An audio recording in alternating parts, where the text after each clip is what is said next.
Assalamualaikum warahmatullahi wabarakatuh.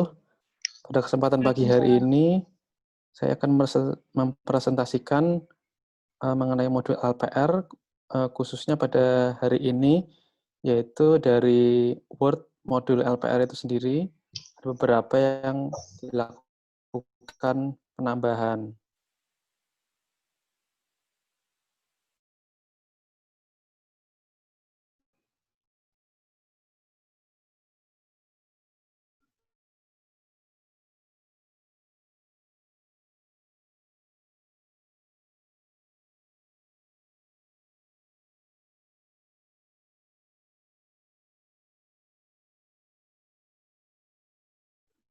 Empat 4.7 modul laring-faring di sini penambahannya ada beberapa materi yang saya tambahkan.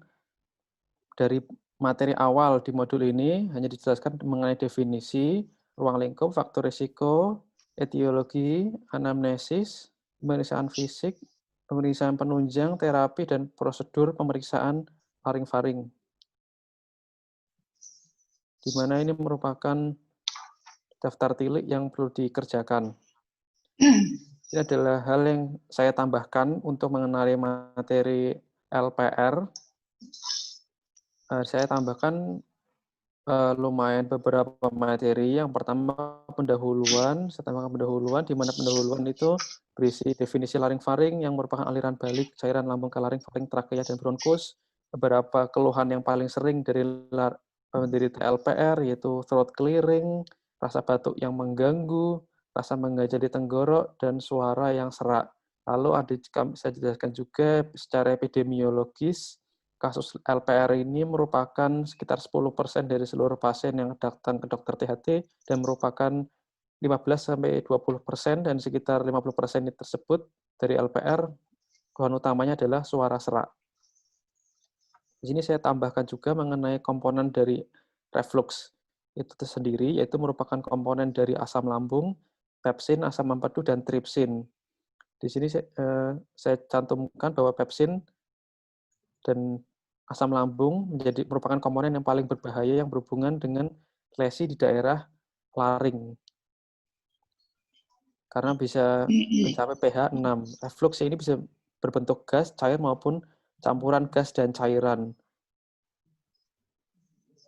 Mayoritas dari reflux faring berbentuk gas tanpa adanya penurunan dari pH yang sama pada orang normal dan pasien laringitis. Dan reflux yang berbentuk campuran gas dan cairan, reflux yang berbentuk gas saja dengan penurunan pH, itulah yang lebih sering menunjukkan terdapat pada pasien LPR. Ini saya cantumkan mekanisme proteksi dari saluran pencernaan.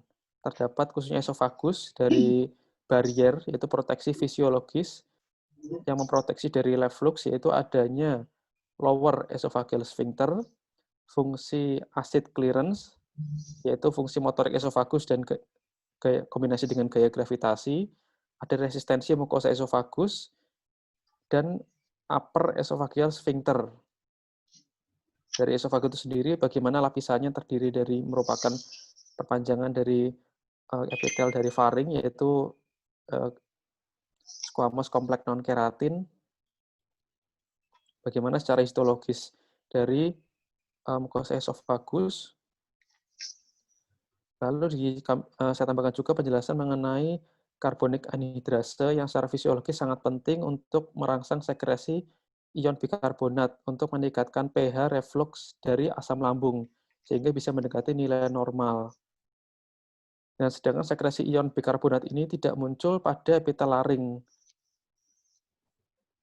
Namun, pada keadaan reflux LPR ini terjadi peningkatan karbonik anhidrase di epitel commissura posterior, karena epitel plica vocalis dan commissura posterior berbeda, sehingga reflux asam lambung ke laring, mekanisme karbonik anhidrasenya tidak bisa untuk mencegah atau melindungi kerusakan epitel di daerah hipofaring. Lalu di sini saya tambahkan lagi mengenai patofisiologi LPR, yaitu secara harfiah, LPR merupakan aliran balik isi lambung ke dalam laring, faring, dan traktus aerodigestif bagian atas. Yang menyebabkannya salah satu faktornya yaitu kelainan dari hernia hiatal maupun kelainan seperti obesitas, kehamilan, olahraga yang berat, diet gaya hidup, dan penggunaan obat-obatan. Di sini dijelaskan diet yang dimaksud antara lain konsumsi makanan yang banyak lemak dan minyak, mengandung min, coklat, alkohol, dan minuman yang mengandung gas, bawang, dan tomat. Gaya hidup yang kurang baik seperti merokok, berbaring langsung setelah makan, menggunakan pakaian terlalu ketat, dan kebiasaan makan sebelum tidur. Lalu penggunaan obat-obatan yang dimaksud adalah obat-obatan pemicu reflux, yaitu theophylline, kodein, benzodiazepin, CA blocker, ibuprofen, yaitu merupakan golongan dari NSAID, dan antibiotik erythromycin. Di sini dijelaskan epitel pernapasan pada laring bagian posterior keadaan normal berfungsi untuk membersihkan lendir yang berasal dari trakeobronkial. Dan dia akan berubah saat pertahanan ini gagal. Dan nanti akan muncul disfungsi dari silier, sehingga mengakibatkan penumpukan lendir. Ya, penumpukan lendir yang menumpuk ini akan menimbulkan sensasi seperti postnasal drip, sehingga pasien akan muncul throat clearing atau berdeham. Iritasi akibat reflux ini secara langsung dapat menyebabkan batuk dan rasa leher seperti tercekik atau spasme karena sensitivitas dari ujung persarafan laring yang diregulasi oleh yang diakibatkan oleh adanya peradangan di lokal tersebut karena reflux. Kombinasi dari faktor-faktor yang di atas itu sehingga menyebabkan pita suara menjadi udem, ulkus, dan granuloma sehingga menimbulkan gejala lain antara lain seperti suara serak, rasa mengganjal, globus pharyngeus, dan terkadang bisa nyeri tenggorok. Ini dijelaskan ulang mengenai fungsi dari regulasi antara karbonik anhidrase hubungannya dengan pH dari zat yang reflux ke daerah posterior laring. Karbonik anhidrase ini mengkatalisasi hidrasi karbon dioksida sehingga menghasilkan ion bikarbonat. Dan ion ini yang berfungsi melindungi jaringan dari material reflux. Dalam mukosa esofagus terdapat produksi aktif ion bikarbonat di ruang ekstraselulernya, sehingga reflux asam lambung di daerah esofagus lebih bisa ternetralisir. Sedangkan pada epitel laring, produksi ion bikarbonat itu tidak ada, sehingga tidak bisa memproteksi mukosa dari daerah laring.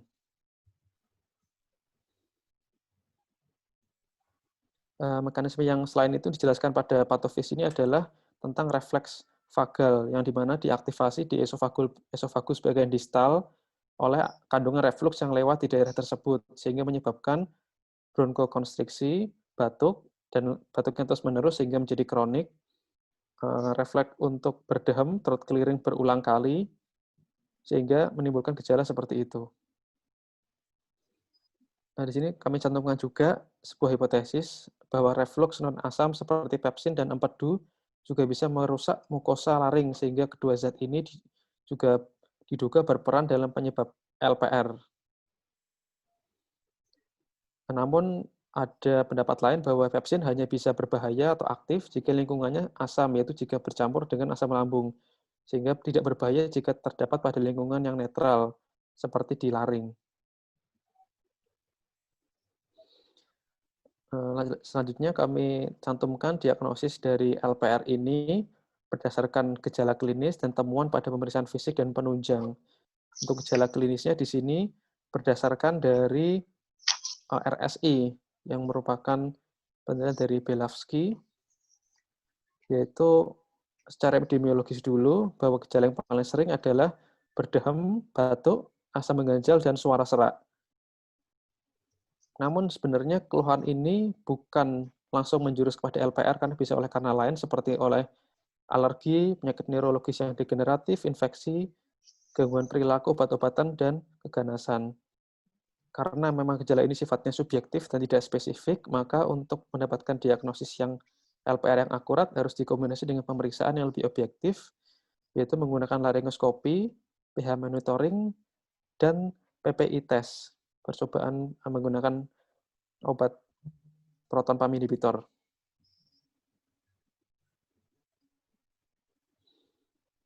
Lalu sini kami cantumkan juga untuk keluhan dari LPR yaitu globus atau sensasi ada benda asing di tenggorokan memang ada, namun prevalensi pada populasi sekitar 16% saja. Memang globus ini tidak spesifik pada LPR, bisa seperti lain, seperti pada keganasan, adanya kista, dan disfungsi dari krikofaring. Namun memang reflux ini merupakan faktor penyebab pada 2/3 pasien yang mengalami keluhan globus pharyngeus. Dan pasien yang mengeluh globus pharyngeus ini biasanya akan membaik dengan terapi PPI test.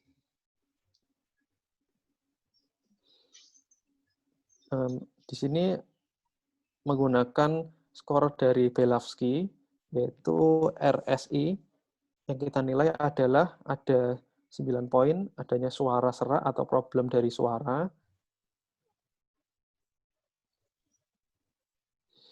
lalu ada clear throat clearing atau berdehem, lendir terasa di tenggorok, sulit menelan atau susah menelan, batuk setelah makan atau setelah berbaring, sulit bernafas atau rasa tercekik, batuk yang mengganggu, rasa mengejel di tenggorok, dan sensasi panas di dada, nyeri dada. Itu kita anamnesis dan kita lakukan scoring secara subjektif kepada pasien, di mana 0 itu tidak ada keluhan, dan 5 keluhannya sangat berat dan mengganggu.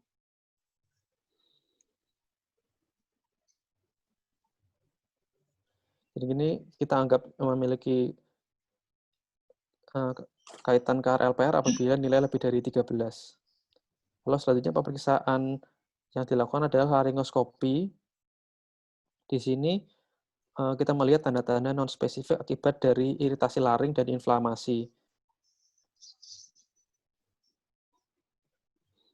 Yang di sini yang kita cari adalah berdasarkan scoring dari reflux finding score dari Belawski juga, yaitu kita nilai ada tidaknya edema subglotis, obliterasi ventrikuler, eritema, edema plica vocalis, edema laring yang secara difus, hipertrofi komissura posterior, granuloma, mukus kental enolaring.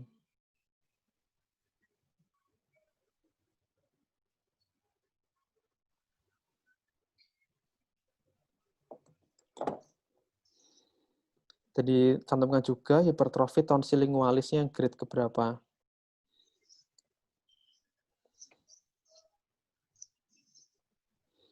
Ini adalah contoh-contoh dari gambar-gambar edema subglotis, ventricular obliterasi, edema plica vocalis, dan hipertrofi komissura posterior atau granulasi di posterior, komissura posterior.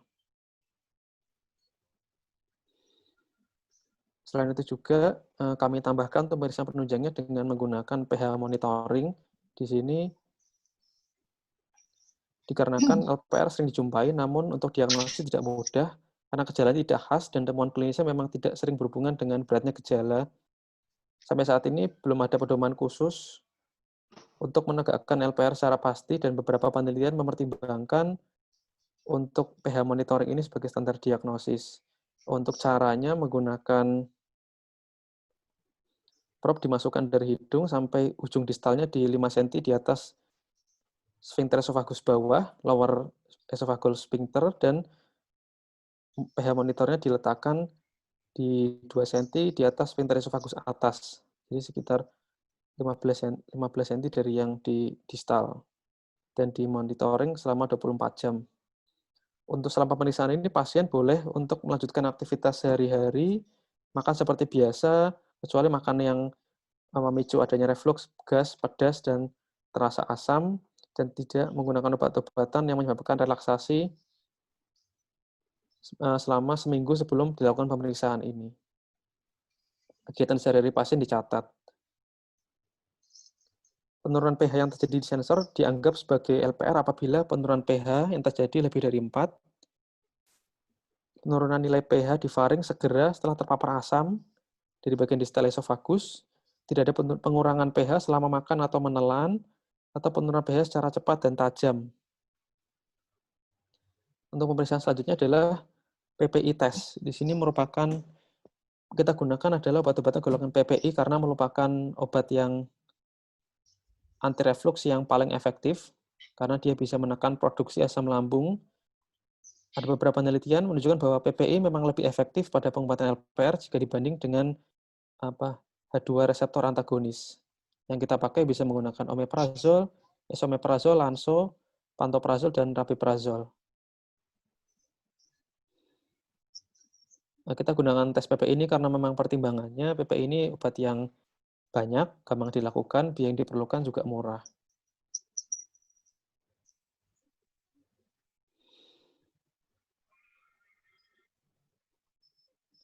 Lalu kami cantumkan juga, kami tambahkan diagnosis banding.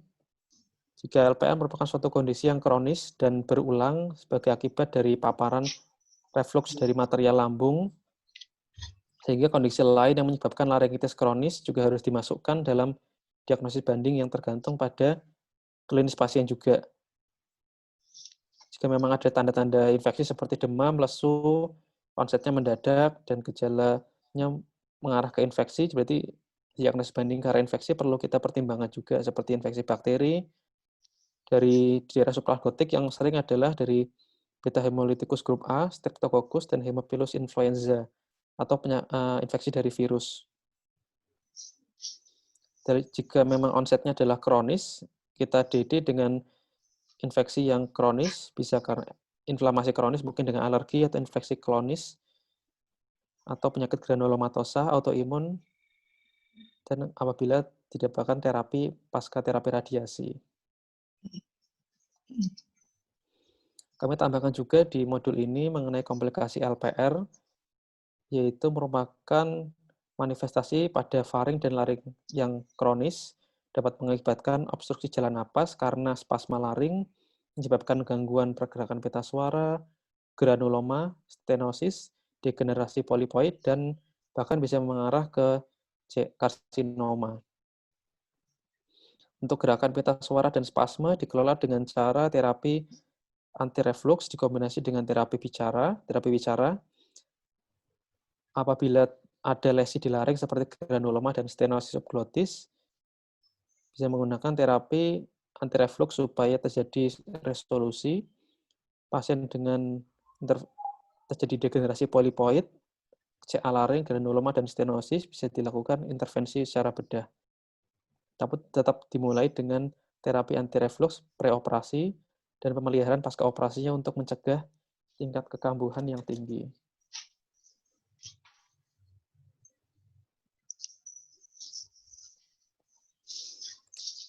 Ya, untuk terlaksana LPR, modifikasi diet gaya hidup, terapi farmakologis, sudah dicantumkan di atas tadi, lalu terapi bedah apabila yang tidak respon terhadap modifikasi hidup, pasien dengan volume cairan reflux yang tinggi dan inkompeten sfinkter esofagus bagian bawah dilakukan, yaitu fundoplikasi, baik komplit maupun parsial. Fundoplikasi ini merupakan prosedur yang paling sering digunakan pada pasien dengan LPR ini, menggunakan laparoskopi. Yaitu teknik di mana fundus lambung ditarik dari belakang dan ditempatkan di sekitar esofagus bagian distal. Ini merupakan dari Bailey, merupakan algoritma penilaian dan manajemen LPR.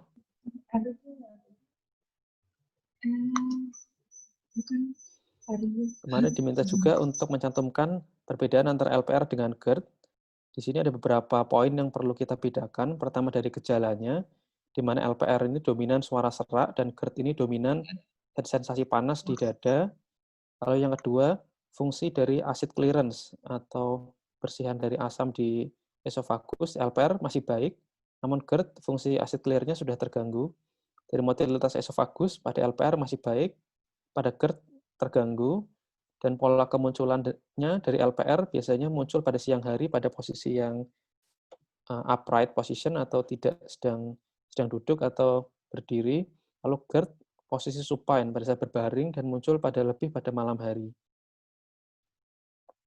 Lalu juga bisa LPR ini karena berhubungan dengan GERD, dia dikarenakan adanya infeksi dari Helicobacter pylori, sehingga bisa kita tambahkan terapi eradikasi Helicobacter pylori. Di sini ada beberapa rekomendasi. Namun jika dirangkumkan ada beberapa yang bisa kita gunakan, yaitu pertama kombinasi PPI, yaitu triple terapi, itu menggunakan PPI, amoxicillin 1 gram, dan clarithromycin 500 mg 2 kali per hari, atau menggunakan PPI, metronidazole, dan clarithromycin, atau menggunakan PPI, amoxicillin, dan metronidazole. Ini semua durasinya rata-rata sampai 14 hari. Setelah itu baru kita evaluasi kembali. Jika memang tidak bisa dengan menggunakan triple terapi yang pertama, lini kedua itu menggunakan kombinasi PPI dengan bismut, yaitu PPI 2 kali sehari, bismut, metro, dan tetrasiklin. Lalu jika untuk lini ketiganya yaitu menggunakan PPI, levofloxacin, dan amoxicillin selama 10 hari kalau menggunakan levofloxacin. Namun jika menggunakan lini yang terakhir yaitu PPI, rifabutin, dan amoxicillin, itu juga sekitar 10 hari. Dan tentunya untuk eradikasi Helicobacter pylori tidak bisa dengan terapi saja, juga harus menggunakan suportif, yaitu berhenti merokok apabila pasien memiliki kebiasaan merokok.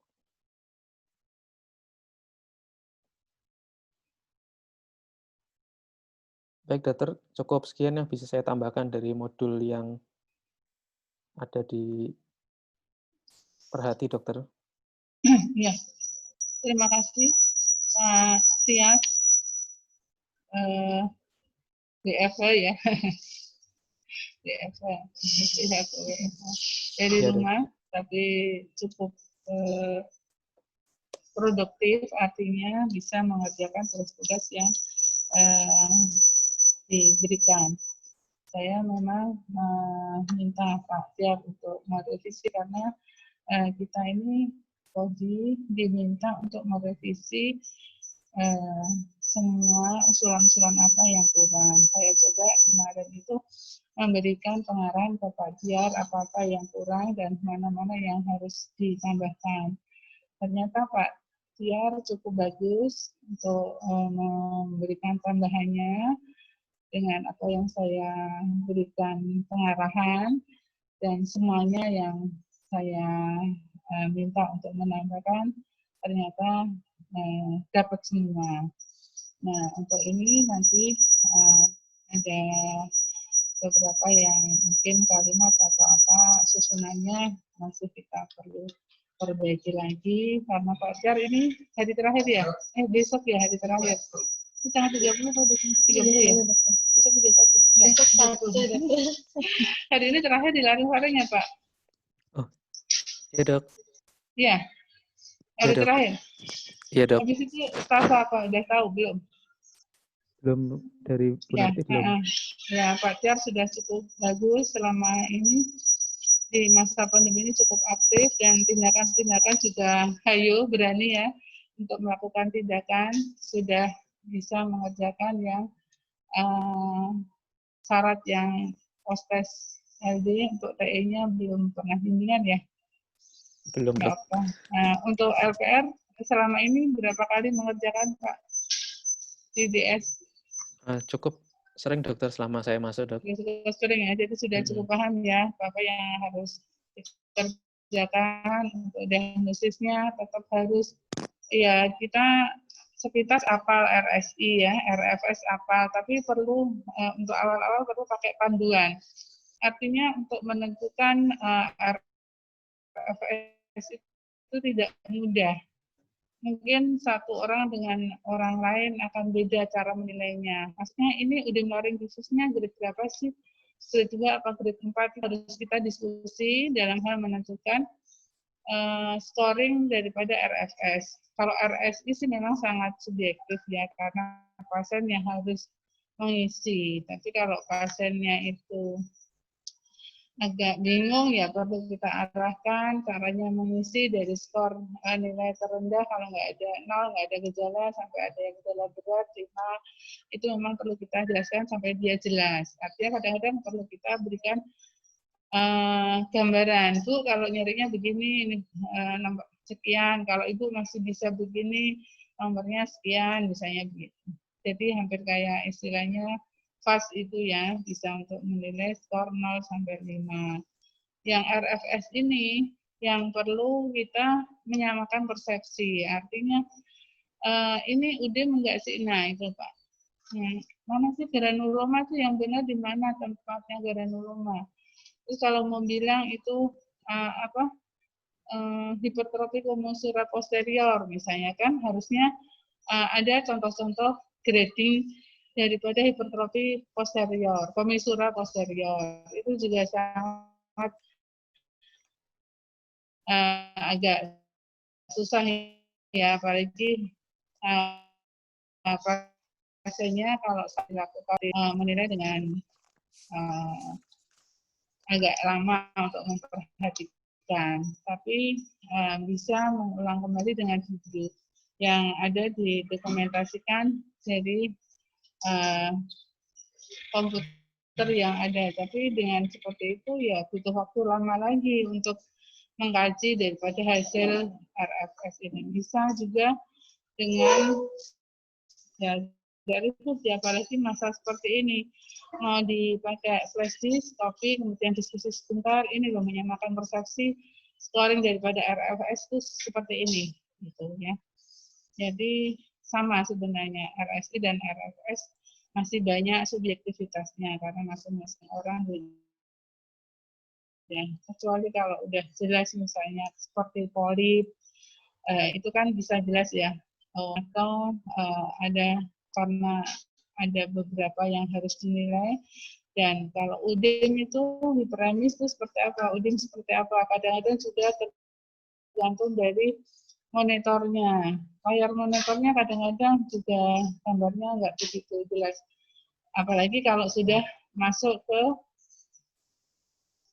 monitor yang langsung, kemudian yang ada ke data komputer, yang untuk file itu juga udah nanti beda. Apalagi kalau udah di print gambarnya udah beda lagi. Iya, nah itu memang kenapa ini harus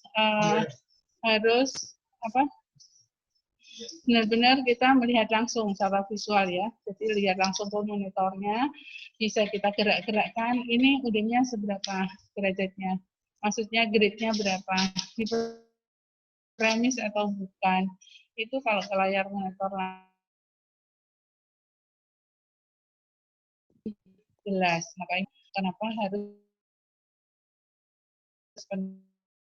kenapa tidak diindikasi? Kenapa boleh nggak pakai rigid? Kalau pakai rigid hanya sekali nanti tidak premis berarti gambarnya itu. Ya, ini karena tadi penilaiannya di samping penilaiannya banyak, juga ada scoringnya yang melibatkan perlu pengamatan khusus. Ya. Kemudian itu dari diagnosis, dari pemeriksaan penunjang ya selama ini yang kita pakai hanya bisa dengan RFS.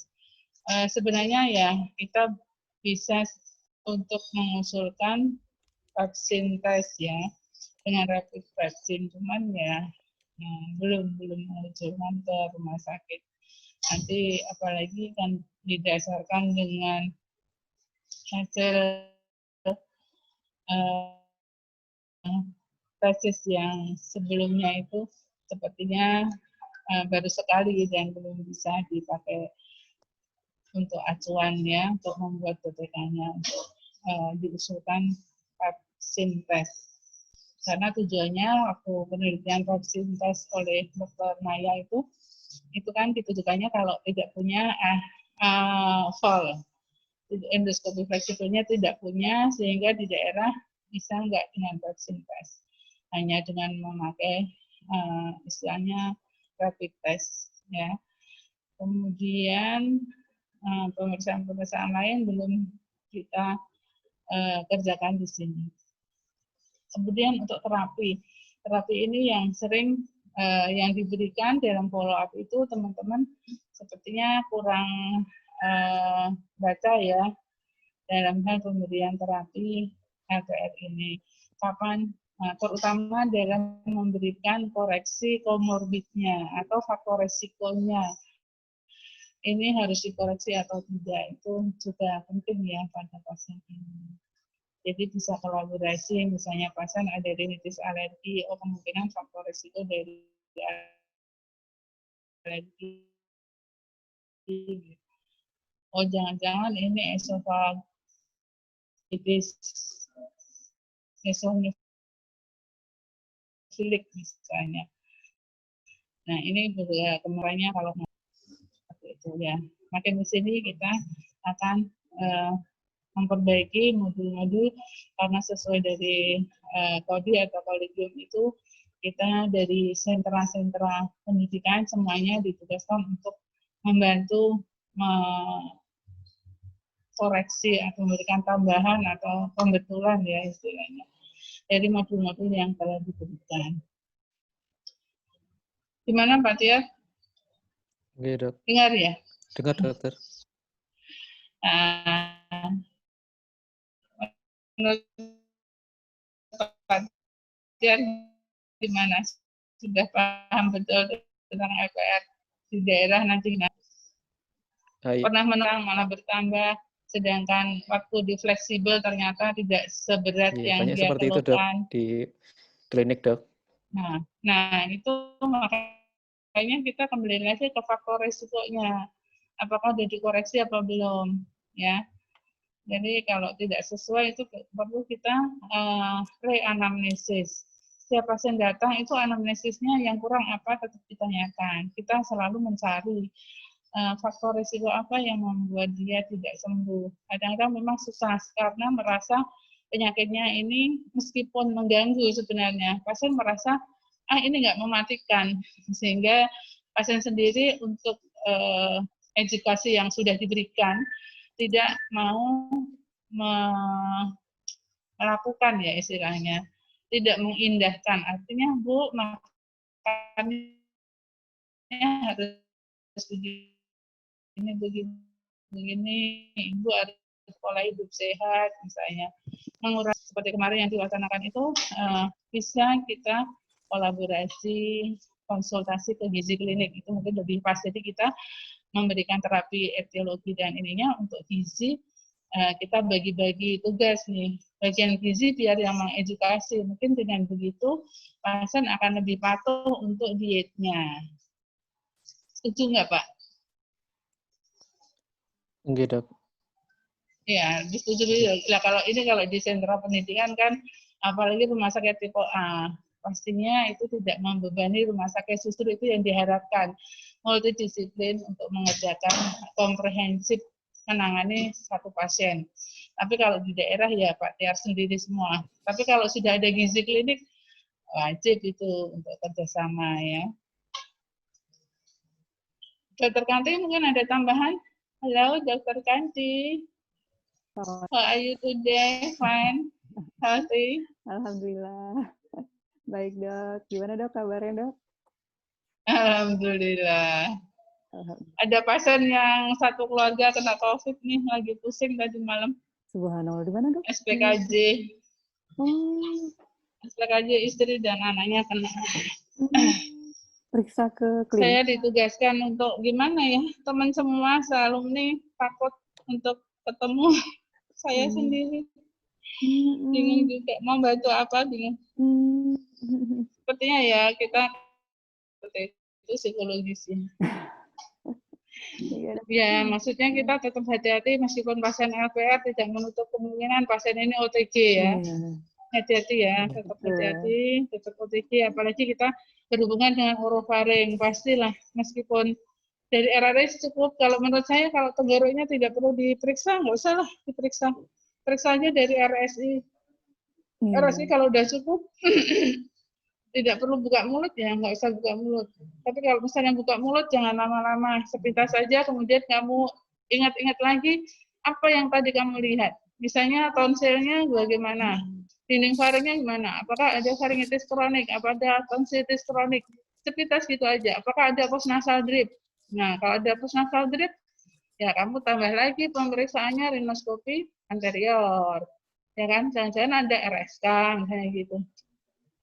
Satis ya tergantung keluhan daripada pasien. Kalau sudah tidak ada keluhannya ya dari RSI aja cukup. Misalnya meriksa jangan terlalu lama, harus cepat-cepat. dan dilihat pasiennya ini kira-kira batuk-batuk enggak, kan ada clearing perutnya kalau berat, misalnya dia ada batuknya, ya apalagi kalau nggak perlu periksa nggak usah, di RFS aja, diterapi dulu, terapi konservatif 2 minggu, 1 sampai 2 minggu, membaik apa enggak, mari lanjutkan dari evaluasi RFS-nya, kalau menurut saya seperti itu. Karena masih berisiko ya, masih kondisi dalam keadaan pandemi. Itu ya, Dr. Kanti, ada tambahan? Nanti mungkin kita koreksi ulang ya, terus kita perbaiki sama-sama ya dari divisi laring-faring. Iya, Dok. Monggo ada tambahan apa? Iya. Sudah semua ya? Alhamdulillah. Alhamdulillah ala kulli hal. Ya, Dokter Tiar, mohon maaf ini tadi saya agak terlambat ya mengikuti pembacaannya Dokter Tiar. Berarti ini sudah perbaikan dari modul kita ya? Ya.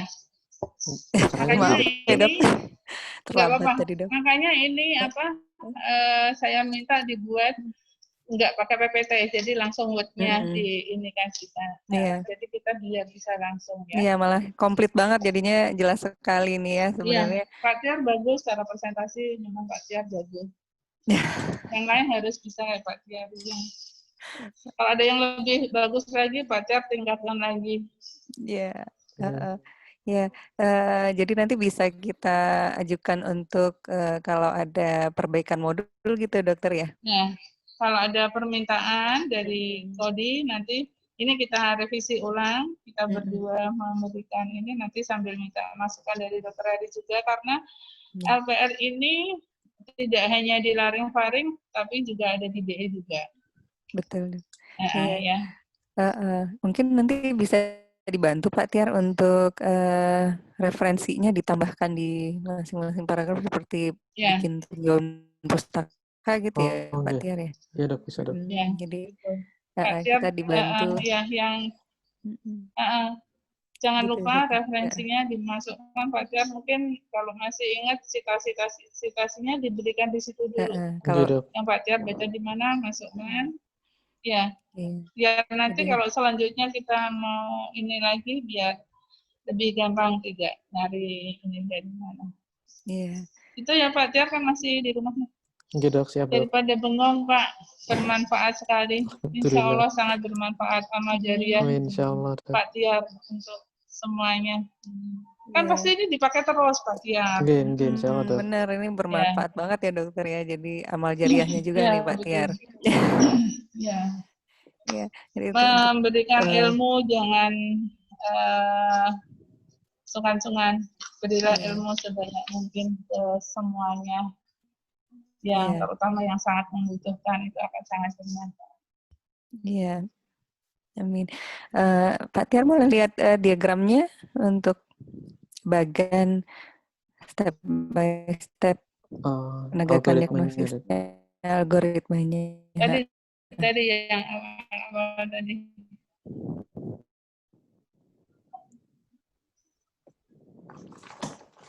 Ya, oke. Mungkin ini kan memang kasusnya banyak dengan kondisi pandemi seperti ini. Memang kita harus betul-betul melihat algoritma ini.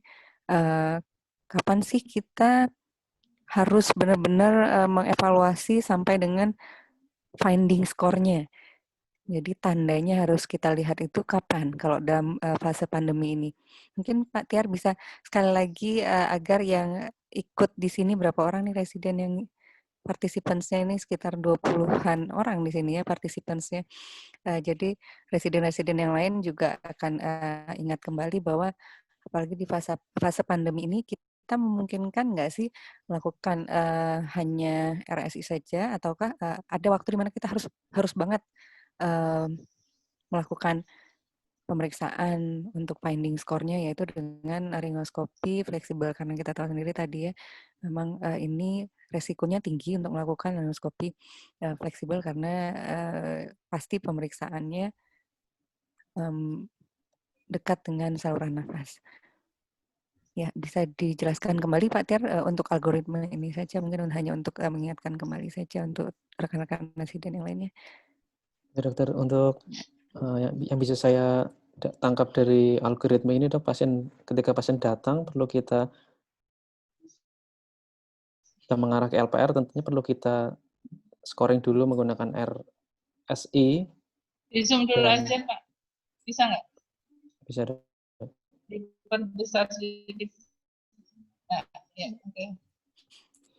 Jika pasien datang kita curiga ke LPR, kita anamnesis untuk menggali Untuk di bagaimana pandemi ini RSI-nya. bisa kita coret dulu ya, atau ya mungkin ya, bukan Nggak usah, N ya. nggak usah. Maaf, Bu Kanti. Iya, Dok. Ini kan kaitannya bukan dengan pandemi. Iya, Nanti bukan kalau pandemi bukan mungkin berikutnya ya. maksud saya ini, Dok, hanya untuk penjelasan aja, Dok, bukan untuk dirubah. Jadi penjelasan Oh, Pak Tiar kalau dalam fase sekarang yang pandemi ini seperti apa? silakan Nggih, Pak Tia, hubungan dengan jadi pandemi. Tadi kan sudah saya dihubungkan jelaskan sedikit ya. Jadi betul. ulang lagi yang penjelasan saya, kamu nangkapnya gimana coba Pak Tia? Oke, untuk Jadi kalau normal tanpa pandemi begini, kemudian dengan pandemi tadi gimana yang sudah saya jelaskan? Iya. Oke, dok, untuk pasien datang kita curiga LPR, yang perlu kita tentukan pertama RSI. Jika memang RSI-nya sangat dominan dan sangat mengarah ke arah LPR, di mana gejala-gejala seperti LPR sangat dominan, bisa kita langsung ambil kesimpulan untuk melakukan tata laksana LPR, dok. Tidak perlu kita RFS atau laringoskopi terlebih dahulu. Kalau ini algoritmanya Pak Tiar dapatnya dari modul atau dari mana ya? Ini dari Bailey, dok. Dari Beli ya, oke. Sedangkan sebenarnya kalau misalnya kita sehari-hari, kira-kira semua SPTHT punya nggak sih laringoskopi fleksibel? Sepertinya enggak, dok. Enggak ya.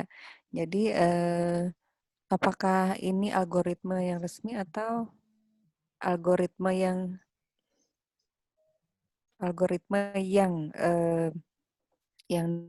ditetapkan oleh Perhati? Apakah sama? Yang perhati saya belum mencari sih, dok. Mungkin nanti saya cari terlebih dahulu, dok. Apakah ada perbedaan, dok? Ya, jadi kan kalau memang kita curiganya RSI atau sih yang setahu saya kalau yang Perhati itu RSI atau bisa dilakukan finding score-nya laringoskopi fleksibel bila mungkin kan udah ada alat. Kemudian bila memang RSI-nya lebih dari 13 dilakukan PPI test kan. PPI test. Jadi hampir sama dengan protapnya GERD. Dilakukan PPI test selama 2 minggu, dok. Selama 2 minggu. Jadi ini memang agak kalau Bailey ini kan nggak ada ya Nggak ada, tulisannya yang jelas di sini 2 minggu PPI test nggak ada. Jadi saya rasa memang perlu dicari yang panduan Perhati. Kemudian nanti dilihat lagi yang panduan di Karyadi seperti apa, apakah sudah sama atau bagaimana. Jadi supaya kita memang mendapatkan gambaran yang jelas apa yang harus kita lakukan saat pandemi ini terutama ya. Jadi panduan yang dari Bailey ini memang ini yang mungkin ini yang ideal sekali gitu ya. Tapi tidak bukan hanya di fase pandemi tapi juga di saat tidak pandemi pun di berbagai rumah sakit ya belum tentu ada laringoskopi fleksibel sehingga memang biasanya ya RSI lebih dari 13 kemudian diberikan PPI test selama 2 minggu kemudian dilihat responnya bila memang ada respon untuk terapinya ada perbaikan baru dilanjutkan 3 bulan 3 months follow up assessment ini gitu ya kan 3 bulan ini kemudian baru ke bawah nih ya sambil dicari faktor apa sih yang menyebabkan kira-kira terjadi LPR-nya ini apakah memang dari lifestyle-nya atau dari obat-obatan yang dia minum ataukah ada penyakit komorbid lainnya seperti itu ya Pak Tia. Ya, dok. Itu yang maksud saya dijelaskan kembali sehingga memang yang kita ini nanti yang kita berikan ke Perhati sih ke kemana ke Kodi ya untuk misalnya kalau ada diajukan untuk perbaikan modul itu memang mengikuti yang memang memungkinkan untuk dilakukan di Indonesia sehari-hari di berbagai rumah sakit, bukan hanya di tipe A yang notabene di sini adalah memiliki laryngoscopy fleksibel gitu ya Pak Tiar. Jadi nanti dicari ya yang Ya, dari perhatinya bagaimana ya perhati dok. algoritmanya Iya ya. dok. Oke. Kalau 3 bulan tidak ada perbaikan gimana Pak Tiar? Di sini bila tidak ada perbaikan langsung ke pemeriksaan lainnya dokter. Dengan yang di kotak yang paling bawah dok. Ya. Terapi definitif assessment dokter. Dengan pH monitoring, EGD, barium swallow ataupun manometri dok. Apakah itu memungkinkan dilakukan di Semarang? Wah, enggak kayaknya dok.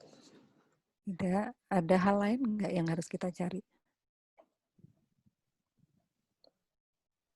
Faktor komorbidnya dok. Ya, contohnya Penyakit-penyakit degeneratif atau yang menyertainya dok.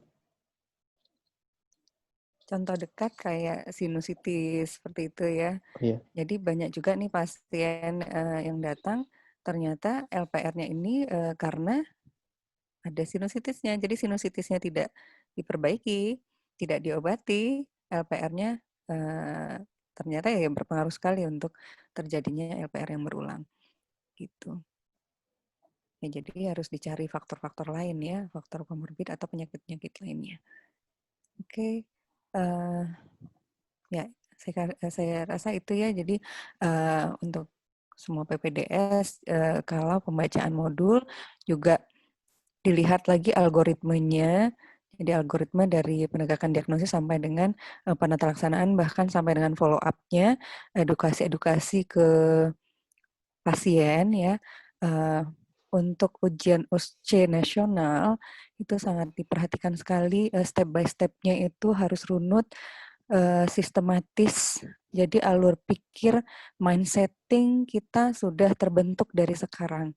Saat pembacaan modul itu pun sudah terbentuk harusnya. Jadi tidak hanya membaca, tapi juga memahami betul bahwa step by step-nya itu bagaimana.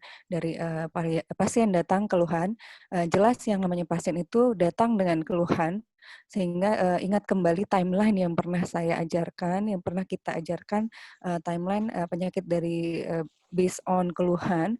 Jadi dari keluhan tersebut nanti bisa mendidik kira-kira dari usia seperti itu, usianya berapa, keluhannya apa, kemudian masuk ke timeline-nya apa, apakah dia lebih ke arah infeksi, ataukah trauma, ataukah alergi, neoplasma, dan lain-lain.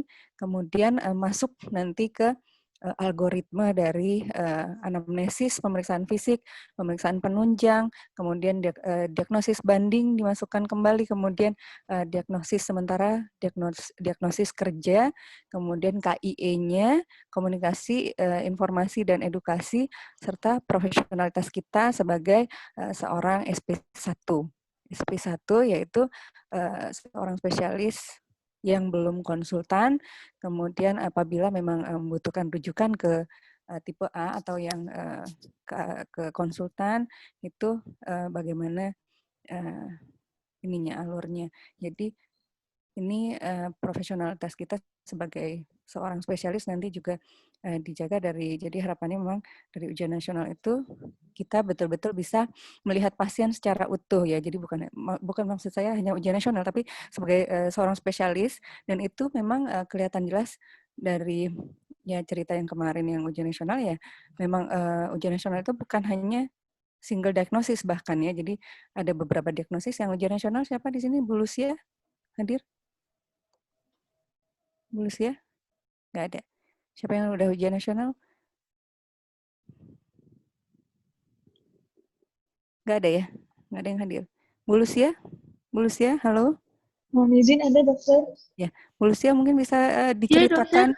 Ya, Bu Lucia mungkin bisa diceritakan kepada adik-adik residen, kepada inilah ya teman-teman residen, kok adik-adik sih, teman-teman residen yang lain, diceritakan mungkin memang apakah diagnosisnya hanya satu atau multidiagnosis yang keluar.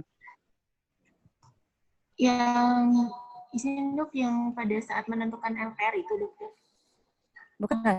Jadi ujian-ujian saat ujian nasional yang keluar itu model ujiannya seperti apa? Biasanya ada yang kasus dokter, jadi ada anamnesis cerita sedikit, kemudian yang berikutnya mengenai langsung ke tata laksana. Jadi kadang kita harus menebak itu diagnosisnya apa, mengarah kemana dokter. Ya, jadi kalau kemarin dari penguji, dari Dr. Muyas mengatakan bahwa tidak hanya satu diagnosis yang keluar, tapi diagnosisnya dengan beberapa diagnosis yang lain. Jadi kalian juga harus terbiasa di sini melihat pasien itu tidak melihat organ. Jadi maksud saya melihat organ di sini adalah ya kalau misalnya nyeri telan ya batuk pilek, ya itu misalnya faringitis. Kalau serak ya laringitis, ya gitu-gitu. Hanya itu aja. Atau tadi RSI lebih dari 13 gitu ya, udah dengan kuesioner RSI lebih dari 13, ya udah itu LPR. Belum tentu. Jadi bisa jadi problem pasien ada beberapa. Bisa jadi pasien ada tadi rhinosinusitisnya, ada apa lagi? Dengan ternyata ada TB-nya juga dan lain-lain. Kita harus detail untuk anamnesisnya, pemeriksaan fisik, dan pemeriksaan penunjangnya. Seperti itu ya, Bu Lucia ya kira-kira ya. Ya jadi mulai sekarang